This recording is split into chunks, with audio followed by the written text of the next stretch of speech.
السلام علیکم ورحمۃ اللہ وبرکاتہ۔ بدائع الصنائع صفحہ نمبر 459۔ بسم اللہ الرحمن الرحیم۔ ولی ابی حنیفۃ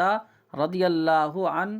ان قضاء القاضی بما يحتمل الانشاء انشاء له فینفذ ظاہرا و باطنا۔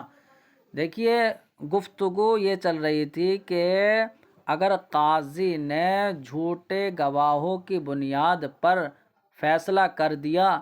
تو اگر اس کا فیصلہ عقود یا فسوق سے متعلق ہے تو امام اعظم کے نزدیک قاضی کا فیصلہ جو ہے وہ نافذ ہو جائے گا۔ ایسا ہوگا کہ جیسے اس نے خود ہی وہ کیا ہے، کیونکہ اس کو ولایت حاصل ہے۔ اور اگر ملک مرسل یعنی ملک مطلق کے بارے میں اگر فیصلہ کیا ہے کہ جس کا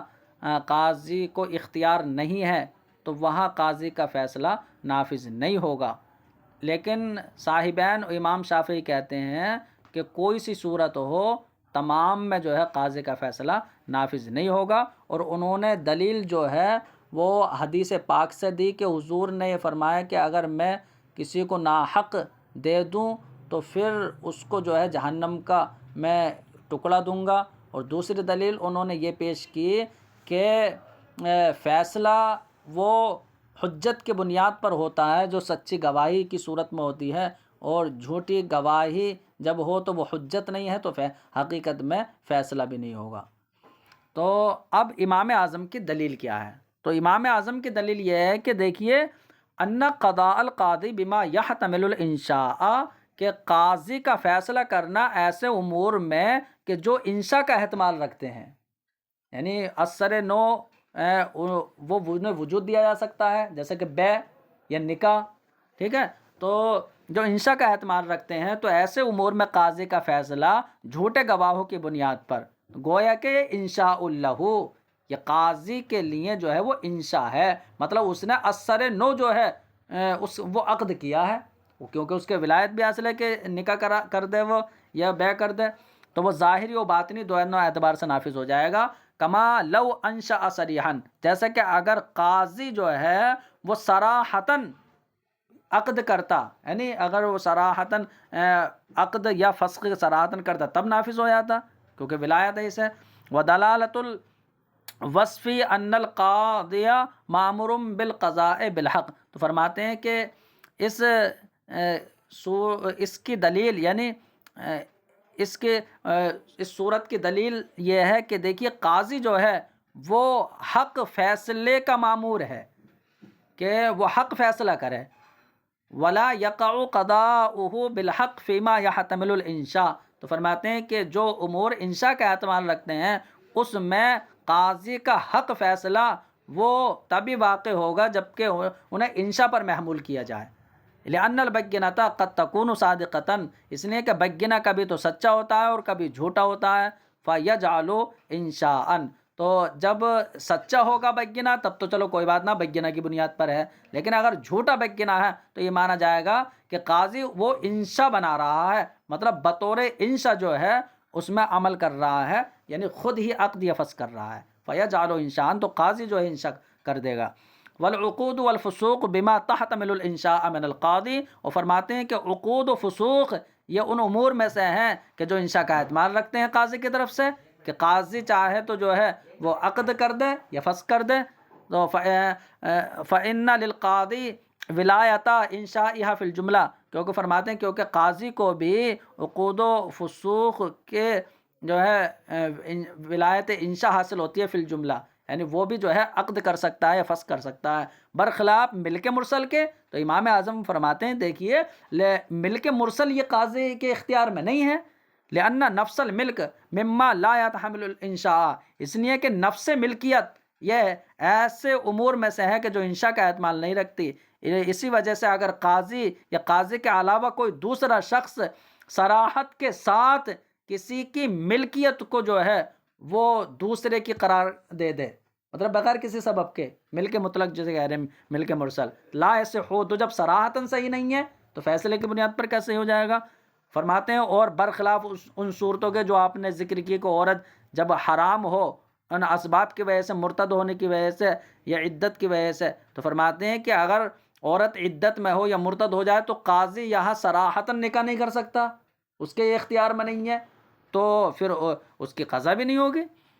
لأن هناك ليس للقاضي ولایۃ الانشاء، تو فرماتے ہیں کیونکہ یہاں پر چاہے وہ ملک مرسل ہو یا عورت کی حرمت یعنی اسباب حرمت کی وجہ سے ہو، وہاں قاضی کو ولایت انشاء حاصل نہیں ہوتی ہے۔ الا ترى، کہ آپ نہیں دیکھتے کہ لو انشاء صریحا لا ينفذ، کہ اگر صراحتاً یہاں پر قاضی عقد کر دے، یعنی کہ کوئی کسی کی عدت میں ہے اور وہ اس نے نکاح کر دیا قاضی نے، تو تب نافذ نہیں ہوگا، تو یہاں پر پھر جو ہے قضاءً کیسے اس کی قضا کے طور پر کیسے نافذ ہو جائے گا۔ وَأَمَّا الْحَدِيث، اب رہی حدیث جو تم نے جواب میں اپنی دلیل بنا کر ذکر کی کہ حضور کے پاس جو ہے فیصلہ مقدمہ لے کر آئے، تو حضور نے فرمایا کہ اگر میں فیصلہ کر دوں کسی کے مال سے تو اور ناحق وہ فیصلہ ہو تو میں جہنم کا ٹکڑا دوں گا، تو حضور نے جو یہ فرمایا ہے، تو امام اعظم جواب دیتے ہیں کہ رہی حدیث فقد قیل، تو یہ کہا گیا ہے کہ حضور صلی اللہ علیہ وسلم نے یہ ایسے دو بھائیوں کے بارے میں فرمایا تھا، اختصما الیہ فی مواریث درست بینہما، جو حضور کے پاس مقدمہ میراث کے سلسلے میں لے کر آئے تھے، کہ جو میراث ان کے درمیان تھی، ٹھیک ہے، تو جو میراث ان کے درمیان جاری ہونی تھی اس کا جو ہے مقدمہ لے کر آئے تھے، تو حضور نے بعد میں یہ بھی فرمایا تھا، یعنی وہ تو فرمایا تھا کہ میں اس کے لیے جو ہے جہنم کا ٹکڑا دوں گا اگر ناحق فیصلہ کروں گا، لیکن حضور نے یہی فرمایا تھا کہ ان کے پاس جو ہے بگینا نہیں تھا سوائے دعوے کے، تو دعویٰ تھا، پھر دعوے کی بنیاد پر جو فیصلہ ہوگا تو ظاہر سی بات ہے کہ اگر اس نے ناحق لیا ہے تو بغیر سبب کے یہ اس کے لیے ملک ہو گئی، تو پھر ملک مرسل کہہ لو یا یہ میراث جو یہ ہو گئی بغیر کسی سبب کے، تو ان دونوں کا یعنی دونوں کی ایک سی صورت ہو گئی۔ حضور نے فرمایا کہ اس سے جہنم کا ٹکڑا دوں گا، یعنی کہ وہ ایسی ہے جیسے کہ ملک مرسل کی طرح، تو اس لیے حضور نے فرمایا، تو ظاہر سی بات ہے ہم تو اسے کہتے ہیں نا، ہم اس کا قول تو ہم بھی کرتے ہیں، وہ فرماتے ہیں، اور اسی طرح اس کو ابو داؤد نے حضرت ام سلمہ کے حوالے سے ذکر کیا ہے، تو یہاں اگر میراث کا مسئلہ ہو اور جو مطلق ملک یعنی ملک مرسل ہے، تو دونوں دعوے میں برابر ہے، کوئی اگر دعویٰ ملک مطلق کا کرے اور قاضی فیصلہ کر دے تو وہاں اسے وہ جہنم کا ٹکڑا دے گا، یعنی کہ وہ ملک مطلق جو ہے کا فیصلہ نافذ نہیں ہوگا۔ ایسے یہاں میراث وبہ نقول، تو اس کے تو ہم بھی قائل ہیں کہ جب ملک مرسل میں بھی نہیں ہوگا یہاں بھی نہیں ہوگا، مع انہ لیس فیہ سبب ذکر السبب، اور ساتھ ساتھ اس میں سبب کا ذکر نہیں ہے کہ کس وجہ سے جو ہے ان کا دعویٰ تھا، تو دعوے میں سبب کا ذکر نہیں تھا، جیسے ملک مرسل میں وہ سبب کا ذکر نہیں ہوتا ہے۔ فرماتے ہیں والکلام فی القضاء بسبب علی ان نقول بموجبہ، تو فرماتے ہیں حالانکہ گفتگو اس قضا کے بارے میں چل رہی ہے کہ جو قضا سبب کی بنیاد پر ہو، تو قضا جو سبب کی وجہ کسی سبب کی بنیاد پر قاضی فیصلہ کرے اس میں گفتگو چل رہی ہے، جیسے کہ ہم اس کے موجب کے قائل ہیں کہ اگر سبب کی بنیاد پر قاضی کا فیصلہ ہے تو وہ ظاہر سی بات نافذ ہو جائے گا۔ اب سبب جو ہے وہ قاضی کے پاس کسی نے دعویٰ کیا اور اس پر جو ہے اس کا سبب بھی بتا دیا کہ اس وجہ سے میں مالک ہوں، میں نے خریدی ہے، تو اب یہ ملک مرسل نہیں رہے گی، بلکہ یہ ملک سبب ہی بن جائے گی۔ تو فرماتے ہیں گفتگو اس میں ہے، جیسے کہ ہم اس کے مقتضی اور موجب کے قائل ہیں، لیکن تم یہ کیوں کہہ رہے ہو کہ قضا سبب کی بنیاد پر ہو تو وہ دوسرے کے مال سے ناحق فیصلہ کرنا ہے؟ اگر حدیث پاک میں جو ہے اگر مان لو کہ سبب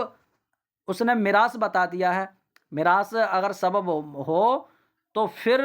اس کے حق میں جو فیصلہ ہوگا وہ ناحق فیصلہ نہیں ہوگا، پھر اسے ناحق فیصلہ مت کہو، پھر تو اس نے سبب بتا دیا، پھر وہ حق فیصلہ ہے۔ وہ فرماتے ہیں لیکن تم یہ کیوں کہہ رہے ہو کہ قضا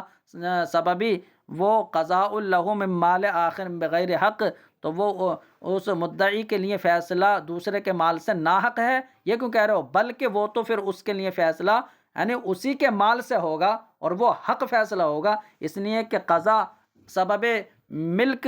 کے وجہ سبب ملک پر جو فیصلہ ہوتا ہے وہ ہمارے نزدیک صحیح ہے۔ تو اب ہم نے حدیث کے جو ہے تقاضے پر حدیث کے موجب پر عمل کیا ہے، اور حمد اللہ کے لیے، یعنی اگر حدیث میں جو ہے وہ سبب کا ذکر ہے تو پھر ہم نے حدیث کے پر عمل کیا ہے، ٹھیک ہے۔ اور اگر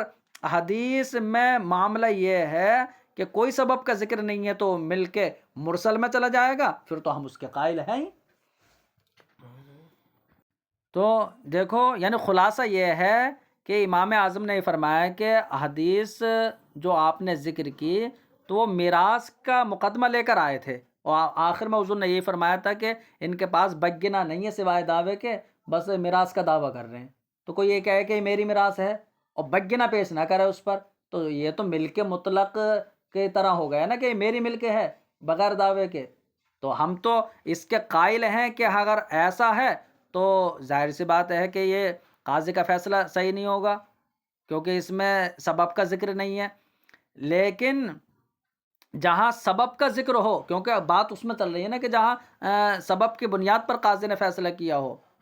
تو پھر وہاں پر فیصلہ ناحق نہیں ہوگا۔ پھر بعد میں تم حدیث کے بعد تم جب استدلال کر رہے ہو تو یہ کیوں کہہ رہے ہو کہ یعنی قضائے سببی میں بھی ناحق فیصلہ ہوتا ہے دوسرے کے مال سے، پھر اسے ناحق مت کہو، وہ تو پھر برحق فیصلہ ہوگا۔ فرماتے فصل وَأَمَّا بَيَانُ حُكْمِ خَطَأِ الْقَاضِي فِي الْقَضَاءِ فَنَقُولُ الْأَصْلُ أَنَّ الْقَاضِيَ إِذَا أَخْطَأَ فِي قَضَائِهِ بِأَنْ ظَهَرَ أَنَّ الشُّهُودَ كَانُوا عَبِيدًا أَوْ مَحْدُودِينَ فِي قَذْفٍ أَنَّهُ لَا يُؤَاخَذُ بِالزَّمَانِ۔ تو آپ بتانے اور فصل رہا اس کا بیان کہ قاضی کی خطا کا حکم کیا ہے۔ جب وہ قضا کرے تو قاضی اپنی قضا میں جب خطا کر دے تو پھر اس کا حکم کیا ہے، کیا قاضی پر اس کا ضمان ڈالا جائے گا یا نہیں؟ تو فرماتے ہیں ہم یہ کہتے ہیں کہ الاصل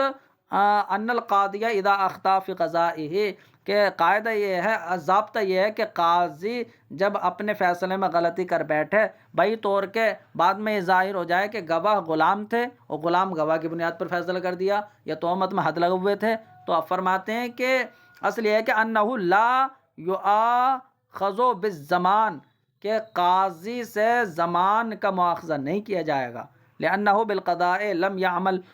لنفسه بل لغیرہ، اس لیے کہ وہ قضا سے جو ہے اپنے لیے عمل نہیں کرتا ہے، چاہے اس نے قضا کر بھی دی ہے تو فائدہ کس کا ہوا، اسے دیکھا جائے گا، مدعا علیہ کا نقصان اور مدعی کا جو ہے فائدہ ہوا ہے۔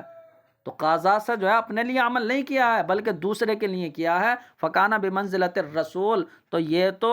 قاصد کے درجے میں ہے کہ اس نے اس سے لے کر اسے دے دیا، فلا تلحقہ العہدۃ، تو اب اس پر جو ہے ذمہ داری اس پر لاحق نہیں ہوگی کہ جو ہے اس پر ضمان ڈالا جائے۔ ثم ينظر اما ان کان المقضى به من حقوق العباد و اما ان کان من حقوق اللہ عز وجل خالصا، تو فرماتے ہیں پھر بعد میں ہاں یہ دیکھا جائے گا کہ جس پر قاضی کا فیصلہ ہوا تھا اس کا تعلق حقوق العباد سے تھا یا حقوق اللہ سے، یہ دیکھا جائے۔ ہاں اگر حقوق العباد سے تھا کہ اس نے مال وغیرہ تھا تو مدعی سے مال لے کر اسے دے دیا جائے گا واپس، لیکن حقوق اللہ سے تھا چوری، جیسے کہ ہاتھ کاٹ دیا چوری میں یا رجم کر دیا، تو فرماتے وہاں پر کیا ہوگا، تو وہاں قاضی پر وہاں بھی ضمان نہیں ڈالا جائے گا بلکہ بیت المال سے کچھ نہ کچھ دیا جائے گا۔ وہ فرماتے ہیں کہ حقوق العباد سے متعلق ہوگا یا خالص حقوق اللہ سے، جیسے کہ چوری میں ہاتھ کٹنا اور محسن کے زنا میں رجم، شادی شدہ کے زنا میں رجم۔ فَإِنْ كَانَ فِي حقوق العباد، تو اگر قاضی کے فیصلے کا تعلق حقوق العباد سے تھا، یعنی کہ مقضی بہ حقوق العباد تھا، تو فرماتے ہیں فَإِنْ كَانَ مَالًا، تو اگر وہ مال کی صورت میں تھا، وَهُوَ قَائِمٌ، اور وہ موجود بھی ہے ابھی مدعی کے پاس، تو رَدَّهُ عَلَى الْمُقْضَى عَلَيْهِ، تو پھر وہ اس کو جو ہے مقضی علیہ کو واپس کر دے گا، قاضی مدعی سے واپس کرا دے گا مقضی علیہ کو، لأن قضاءه وقع باطلا، تو فرماتے ہیں اس لیے کہ قاضی کا فیصلہ جب باطل ہو گیا ہے تو اور ورد عین المقضى به ممکن، اور جس پر فیصلہ ہوا تھا اس بعین ہی اس مال کا لوٹانا ممکن بھی ہے، یعنی کیونکہ وہ موجود ہے، فَيَلْزَمُهُ رَدُّهُ، تو پھر اس کا لوٹانا اس پر لازم، یعنی مدعی پر لازم ہے اس کا واپس کرنا، جو مقضی لہو ہے تو اس پر لازم ہے واپس کرنا، لقول النبی صلی اللہ علیہ وسلم، کیونکہ حضور کا فرمان ہے علی الید ما اخذت حتی تردہ، تو کیونکہ حضور نے فرمایا علی الید ما اخذت، تو جو ہاتھ نے لیا ہے اس ہاتھ کے ذمے ہے، جس نے لیا ہے اسی کے ذمے دے، یہاں تک کہ وہ اسے لوٹا دے۔ تو قاضی نے تھوڑی لیا ہے، وہ مقضی لہو کا ہاتھ ہے، اس نے لیا، وہی واپس کرے گا۔ اور دوسری دلیل یہ ہے کہ وَلِأَنَّهُ عَيْنُ مال المدعا علیہ، فرماتے ہیں کہ اور دوسری دلیل یہ ہے کہ مدعا علیہ کا مال بعینہ ہی موجود ہے، نہیں ابھی موجود ہے نا، وَمَنْ وَجَدَ عَيْنَ مَالِ، اور جو شخص اپنا مال جو ہے وہی بعینہ ہی پائے، فَهُوَ حَقُّ بِهِ، تو وہی اس کا زیادہ حقدار ہے۔ تو ابھی یہی اسے دے دیا جائے گا۔ وَإِنْ كَانَ هَالِكًا، اور اگر وہ ہلاک ہو گیا مال، مطلب مال تھا اور اس نے جو اسے خرچ کر دیا ہے یا کوئی ہلاک کر دیا کسی بھی طریقے سے، تو اب زمان مقضی لہو پر ہوگا کہ مقضی لہو جو ہے وہ زمان دے، وہ اتنا مال دے۔ لأن القاضی عمل لہو، اس لیے کہ قاضی نے اسی کے لیے عمل کیا تھا، فکانا خطئہ علیہ، تو فرماتے ہیں کہ اس لیے کہ قاضی نے اسی کے لیے عمل کیا ہے، تو اب قاضی کے فیصلے میں خطا بھی جو ہے وہ اسی کے خلاف ہوگی، یعنی کہ اب خطا ہو گئی ہے تو یہ اس کے خلاف ہوگی، اسی کی ذمہ داری ہوگی کہ یہ واپس کرے۔ لیکون الخراج بالزمان، تاکہ جو یعنی فیصلے کی وجہ سے جو اس کی ملکیت سے نکلا ہے، تو نکلا ہوا جو ہے وہ زمان سے پورا ہو جائے، اس کی زمان سے ادائیگی ہو جائے۔ وَلِأَنَّهُ إِذَا عَمِلَ لَهُ، اور تیسری دلیل یہ ہے کہ جب وہ لِأَنَّهُ إِذَا عَمِلَ لَهُ فَكَانَ هُوَ الَّذِي فَعَلَ بِنَفْسِهِ، کہ جب قاضی نے اس کے لیے عمل کیا ہے تو وہ انسان ایسا ہو گیا مقضی لہو جیسے کہ خود اس نے کیا ہے، خود لیا ہے جیسے اس نے، اور جب خود لیا ہے تو غلط طریقے سے ناحق، تو یہ خود ہی واپس دے گا۔ فرماتے ہیں وَإِنْ كَانَ حَقًّا لَيْسَ بِمَالٍ، اور اگر وہ ایسا حق ہو کہ وہ مال نہ ہو، یہ تو مال کی صورت تھی کہ اگر موجود ہو تو واپس دلا جائے گا، نہ ہو تو زمان دلایا جائے گا، اور اگر وہ حق ہو مال کی صورت میں نہ ہو، جیسے کہ طلاق ہے یا عتاق ہے، تو یعنی قاضی نے طلاق کا فیصلہ کر دیا تھا اور خطا بعد میں ظاہر ہوئی ہے آزادی کا، تو فرماتے ہیں بطلا، تو قاضی کا فیصلہ باطل ہے، لأنہ تبین ان قضاءہ کان باطلا، اس لیے کہ ظاہر ہی ہو گیا کہ قاضی کا فیصلہ جو ہے وہ باطل تھا۔ انہ امر شرعی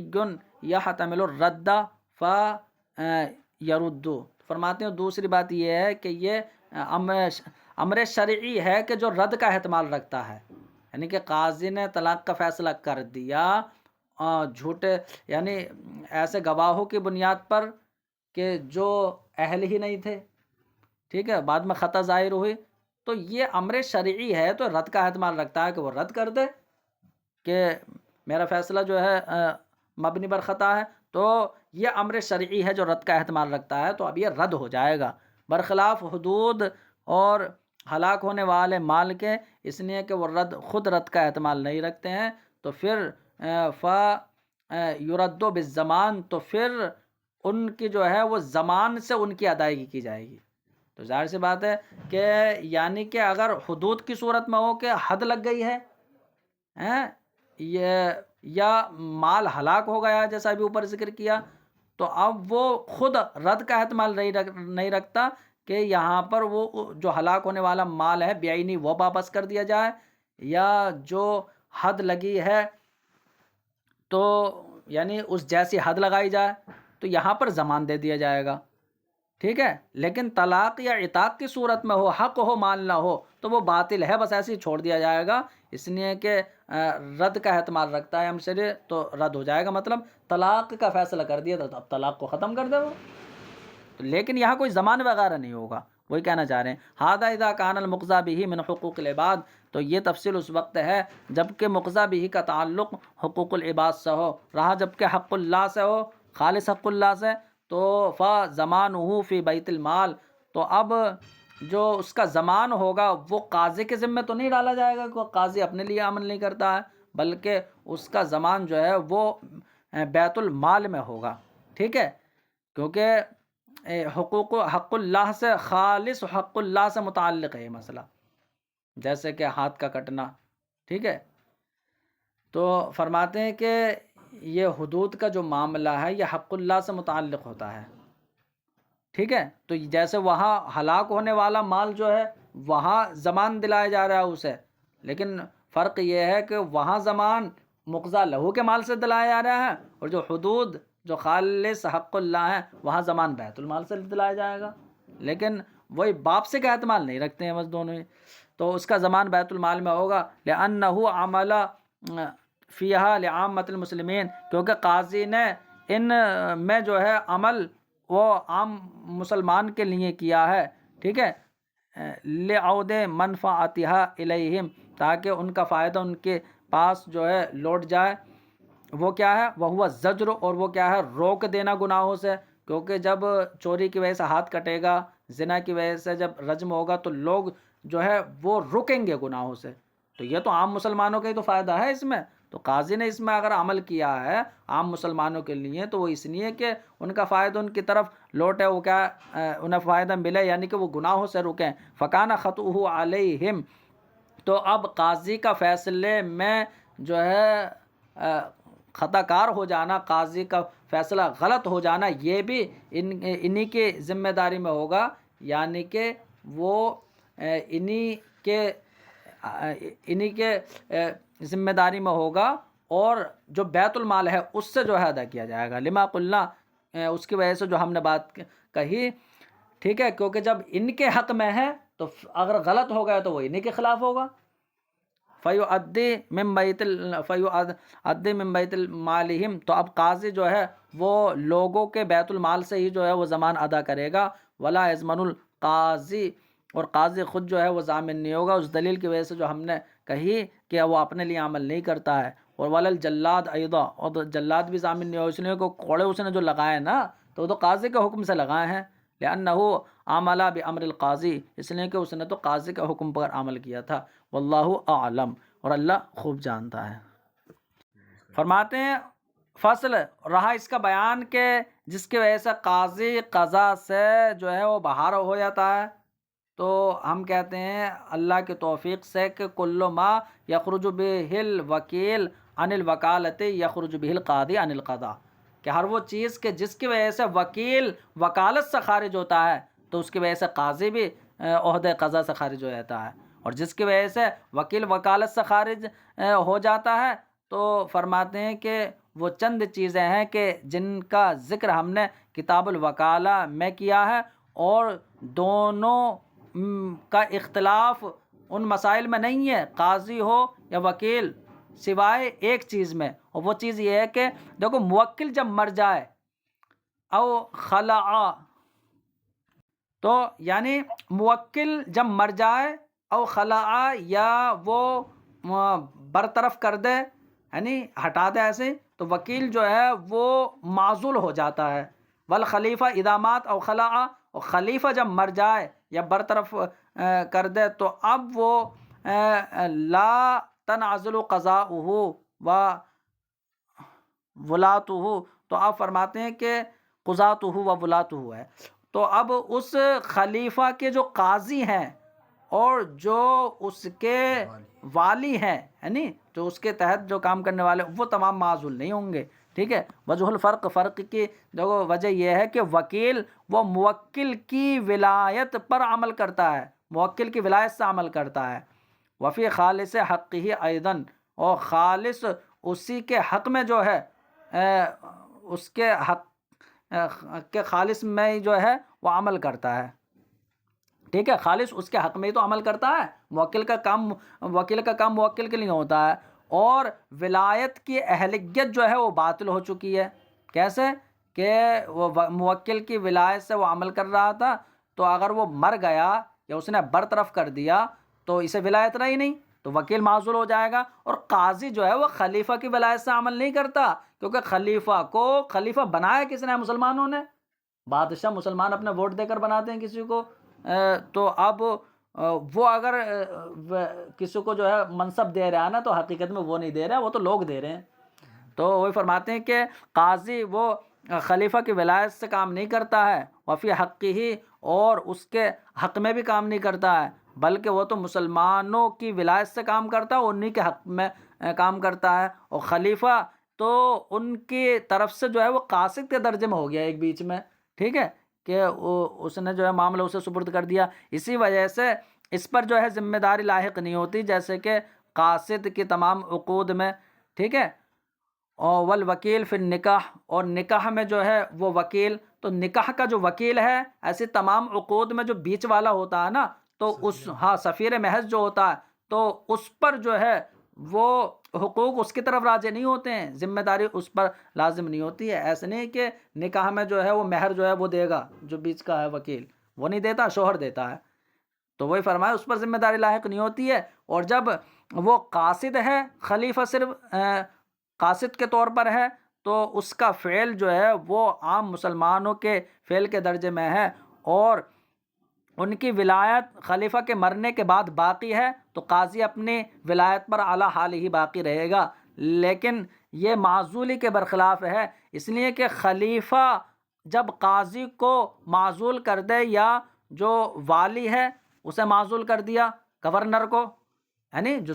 صوبے کا گورنر بنا اسے معزول کر دیا، تو اب اس کے معزول کرنے سے وہ معزول ہو جائے گا،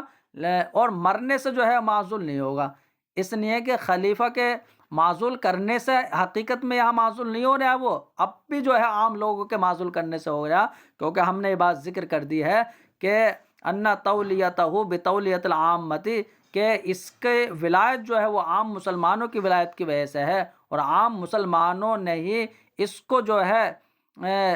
وَلَّوْهُ الاستبدال دلالتاً، تو عام مسلمانوں نے ہی اس کو جو ہے ولایت دے دی ہے بدلنے کی، معزول کرنے کی، اسے ولایت دے دی ہے دلالتاً، یعنی کیونکہ ان کی مصلحت اور اسی سے متعلق ہے کہ دوسرا جو ہے بیٹھا دیا جائے، اسے ہٹا دیا جائے، تو عام مسلمانوں نے جب یہ اسے یہ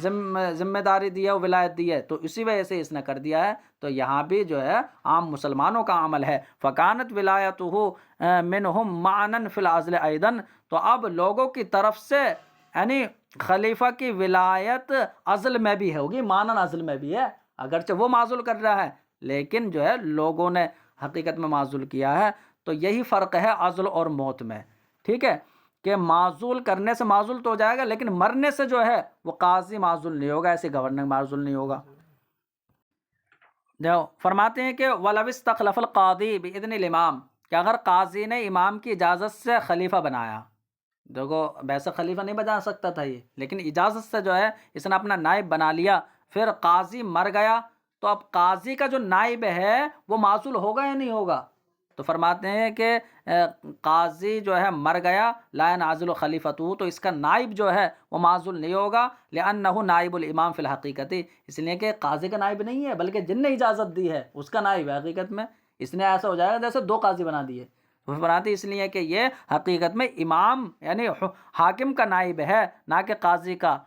اور خلیفہ کے مرنے سے بھی معزول نہیں ہوگا جس نے بنایا، کیوں؟ کیونکہ حقیقت میں اس نے نہیں بنایا، لوگوں نے بنایا۔ وہ فرماتے ہیں جیسے کہ قاضی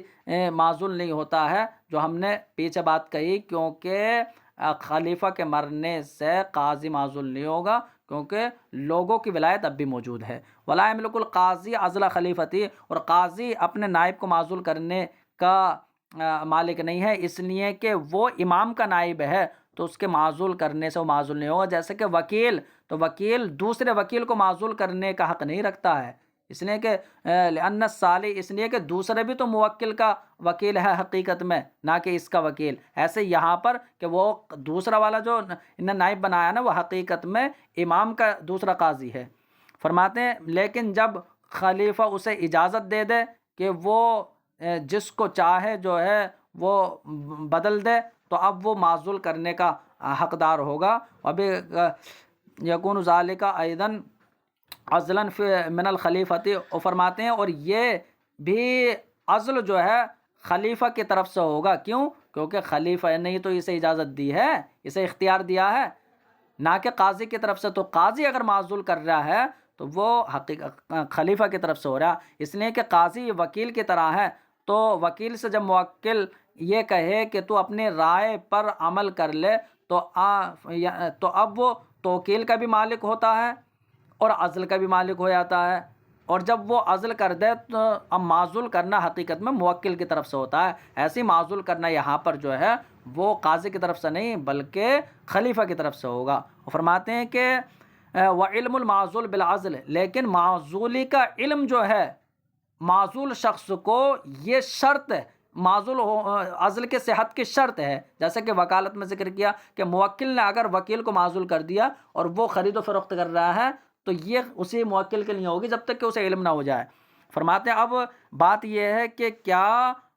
رشوت کے لینے کی وجہ سے، فیصلے میں رشوت لینے کی وجہ سے قاضی معزول ہو جائے گا یا نہیں؟ تو ہمارے نزدیک تو معزول نہیں ہوگا، اس لیے کہ وہ فرماتے لاکنہ یستحق العزل، ہاں وہ معزولی کا مستحق ہے،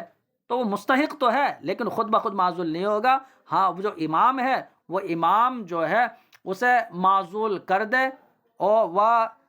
یعذرہ، اور اس پر تعزیر کے طور پر اسے سزا دے سکتا ہے، جیسے کہ کتاب الحدود میں اس کا ذکر ہے. اور ہمارے اصحاب میں سے مشائخ عراق نے فرمایا ہے کہ وہ معزول ہو بھی جائے گا، ٹھیک ہے، لیکن ہمارے نزدیک یہ ہے کہ وہ معزول کا مستحق تو ہے لیکن خود بخود معزول نہیں ہوگا. وقالو، اور ان حضرات نے مشائخ عراق نے فرمایا کہ صحت الروایت عن اصحابنا انہ ینعزل، کہ ہمارے اصحاب کی طرف سے صحیح روایت یہ ہے کہ وہ معزول ہو جائے گا. اور ان کا استدلال سیر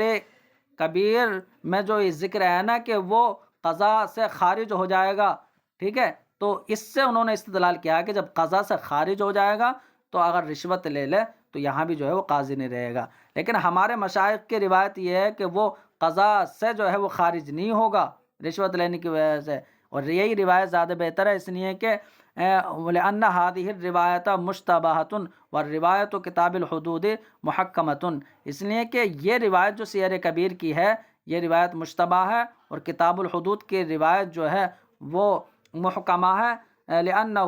ذکر ان الامام یعزلہ ویعذرہ، اس لیے کہ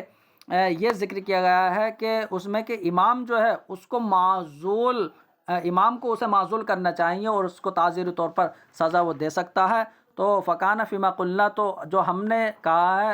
ہے تو وہ وہاں پر یعنی